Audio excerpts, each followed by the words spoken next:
thousands microprocessor.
And welcome to Chess Lessons with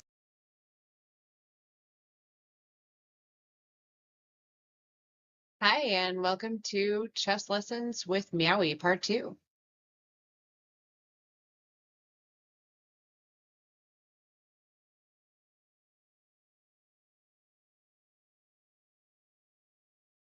Today we'll cover Lasker's Rules of Chess, the Giuoco piano game for white, Evans' Gambit, an aggressive variation of the Giuoco piano for white.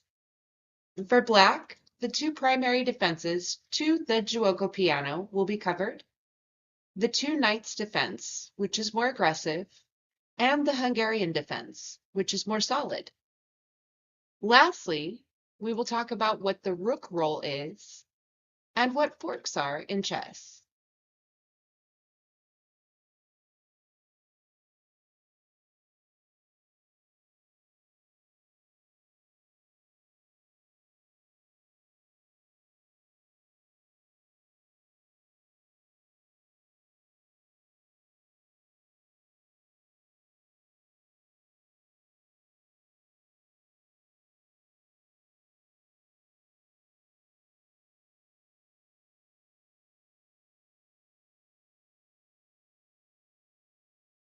But at the E,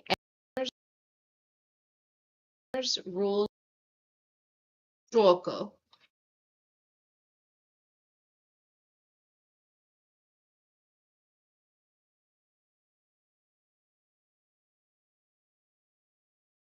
So these are Lasker's rules for chess.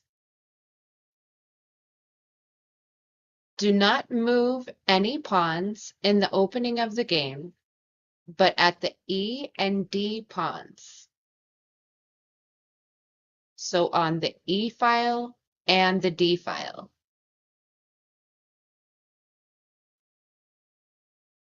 Do not move any piece twice in the opening, but put it at once upon the right square.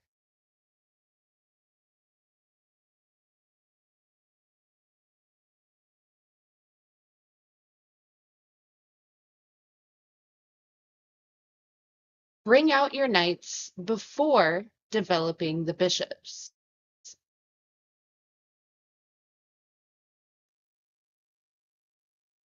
Do not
Hi, and welcome to Chess Lessons with Meowie Part 2.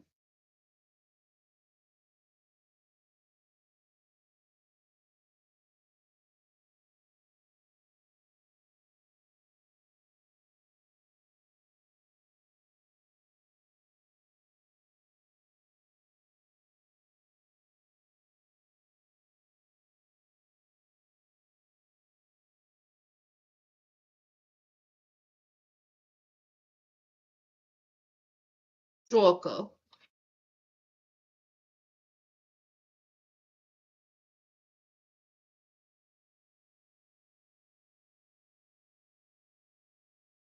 So these are Lasker's rules for chess. Do not move any pawns in the opening of the game, but at the E and D pawns. So on the E file and the D file.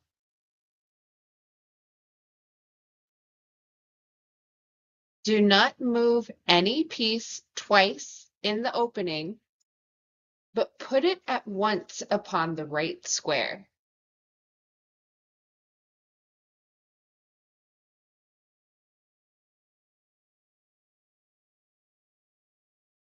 Bring out your knights before developing the bishops.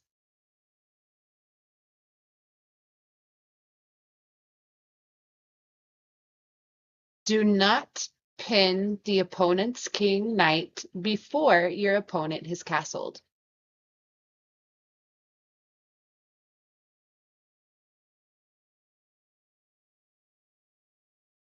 Rapidly mobilize your forces in the beginning.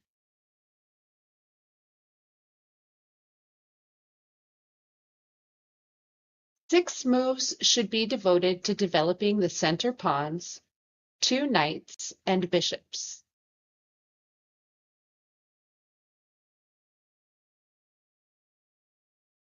Castling should be done within the first 6 moves.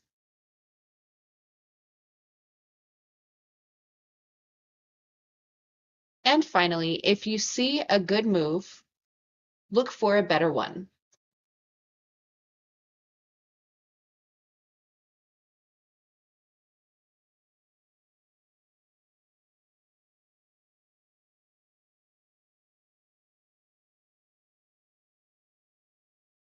The gioco piano game, pictured with notation, translates from Italian into the quiet game.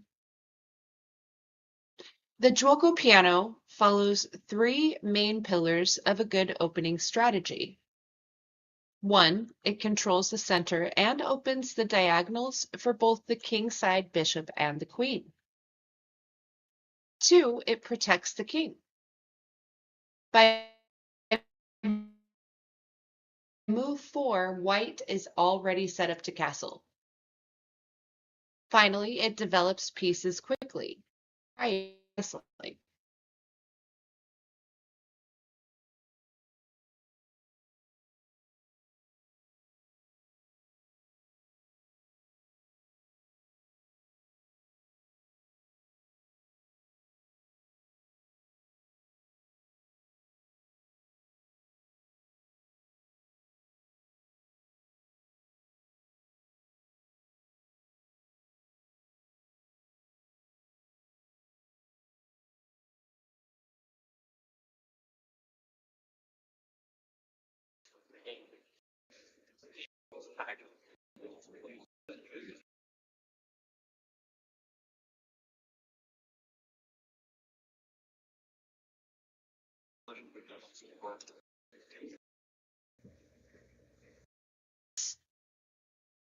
When white plays the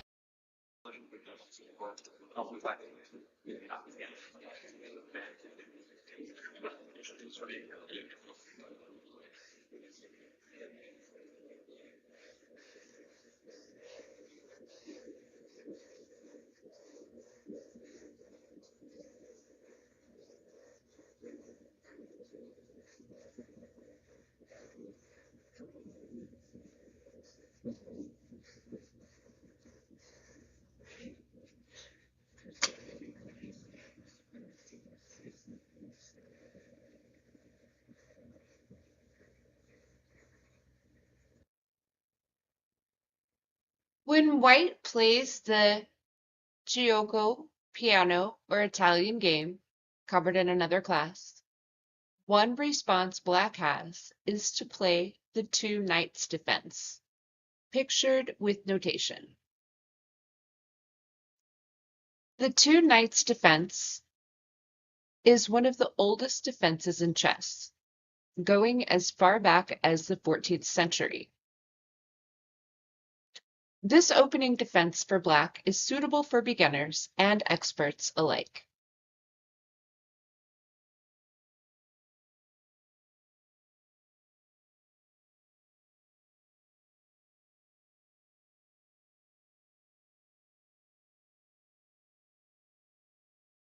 Another response to the gioco piano is the less aggressive Hungarian defense. This is a simple and methodical defense that takes little skill or chess theory to master, but is so passive and cramped that Black may wish they had played the more aggressive two knights defense instead.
What's up? Today I'm really excited to share with you an aggressive and universal opening for white.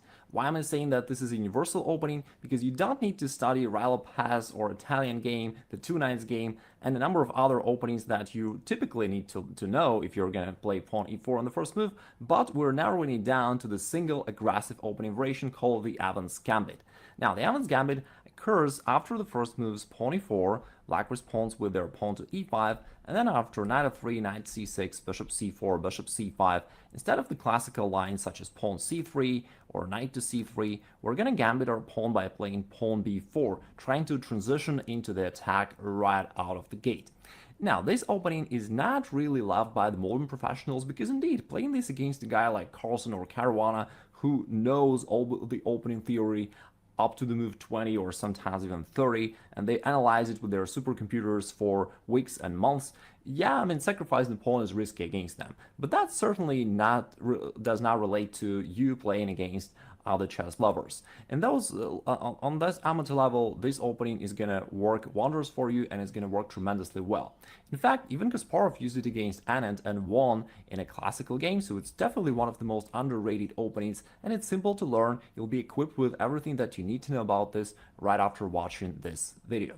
Now, before we dive into variations, let me also share just a little bit of the general theory about this, general planning, and why do you want to sacrifice a pawn here on b4.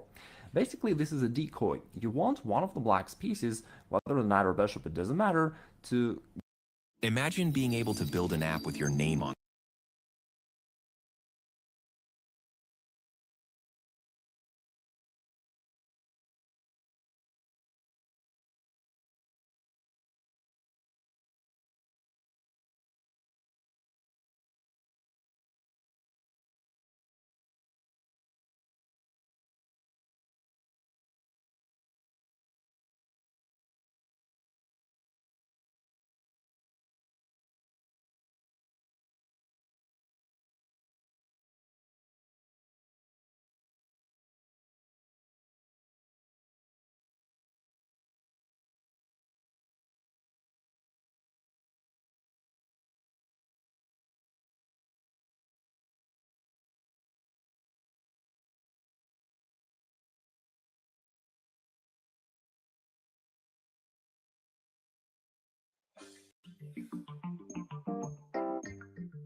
Hello, this is FIDE Master Todd Andrews again, broadcasting to you from the Nashville Chess Center in Nashville, Tennessee. In this video, we are going to take the first steps at learning how to checkmate our opponent.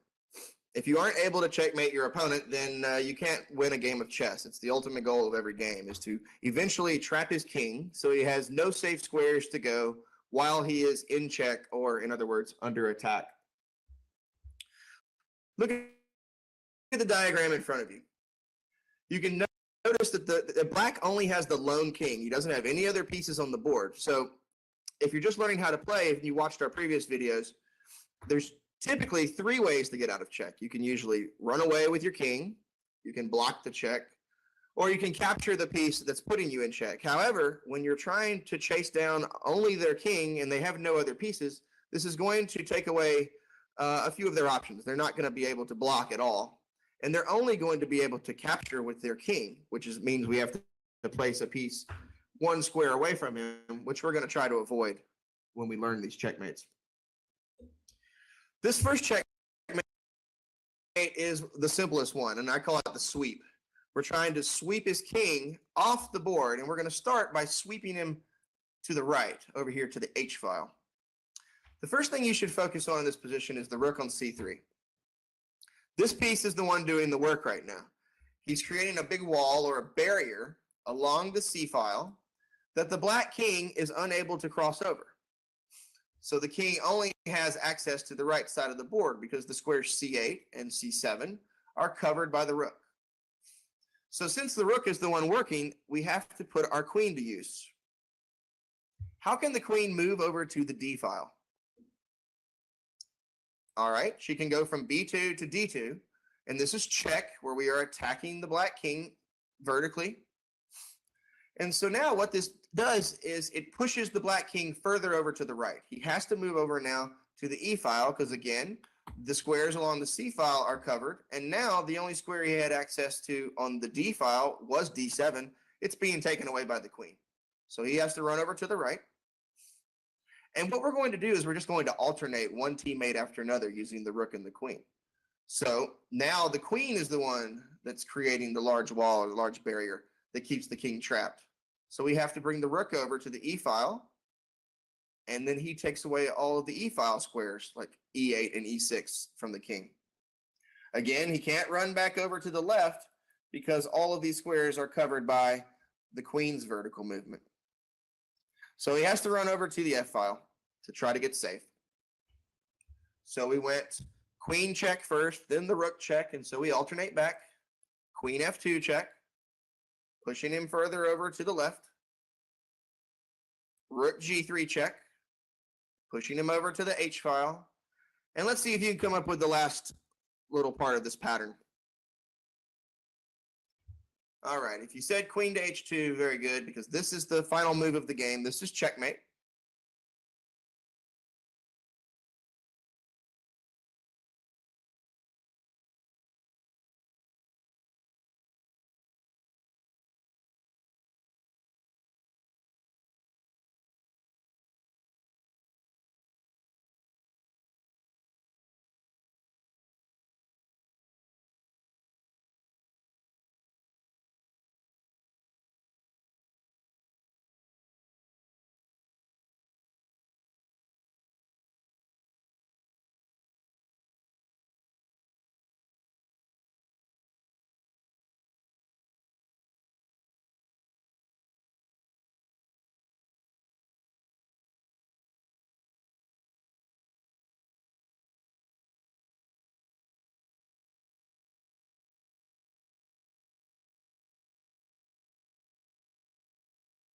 Same thing? This is our year. You know, if getting AT&T's best deal taught me anything, it's that switching things up can be a good call. Get the How's it going, everybody? International Master Danny Wrench here, continuing our series on the type of tactics you need to know. The 5 fork themes, fork patterns that we have organized for you are knight forks, pretty obviously, pawn forks, double attacks, which are classified as forks, but by pieces other than the knight and the pawn, so double attack forks, Then we have something I like to call tempo forks, the recognition of a tempo square you can move to either execute a fork after that or one that immediately forks something. And then finally, loose squares and pieces forks, recognition of weak squares and loose pieces, and how you might apply a double attack to two at once or to use them on your way to an attack. So again, you can see the 5 types of fork themes we'll be learning in this series here: knight forks, pawn forks, double attack, tempo forks, and loose pieces and squares forks. Let's move on to the first position. Of course, the most common type of knight fork you would be aware of is a fork where a knight attacks either a king and a queen or a queen and a rook. These are the royal forks, the family forks, because we are forking the most powerful pieces on the board. This one, of course, comes from the fried liver opening with e4, e5, knight f3, knight c6, and after bishop c4, knight f6, we have the 2 knights with knight to g5. d5 would be the more traditional fried liver, but in this game, we're playing bishop to c5 just to highlight exactly what a fork is, as we did in the first video where we showed a very, very basic version of a fork. You can use your imagination to put the king on d6 or g5 or anywhere else where you might just imagine what it looks like when a knight is having one of those rare opportunities to fork all 3 of the most valuable pieces at once. The fried liver is most easily stopped, for those of you wondering, by challenging the center with d5, which closes the diagonal, after which black can play both knight a5 and knight to d4 as interesting and dynamic moves. Our first position, masters, you have 15 seconds. Experts, you have less than a minute. 1600 to 2000, you should have about a minute, only need about a minute. 1200 to 1600 shouldn't need more than a few minutes, maybe let's say 3 minutes for the clock. And below that, you can have 5 minutes. This is a recognition of an opportunity to create a fork. We're continuing along the theme of a knight fork. Assuming you have paused the video and we are ready to know the answer, here we go. Black plays the move rook takes e5, of course, removing the knight. You would love to just play this fork right away, but you'll be captured by the only piece capable of competing with a knight's forking ability, another knight. So we remove that knight, and at the same time apply an attraction tactic, if you will, that brings the rook onto the forkable square. Knight to f3 check, followed by winning material. So, in quick review,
So hopefully you join me for that. And yeah, hope you have a great night.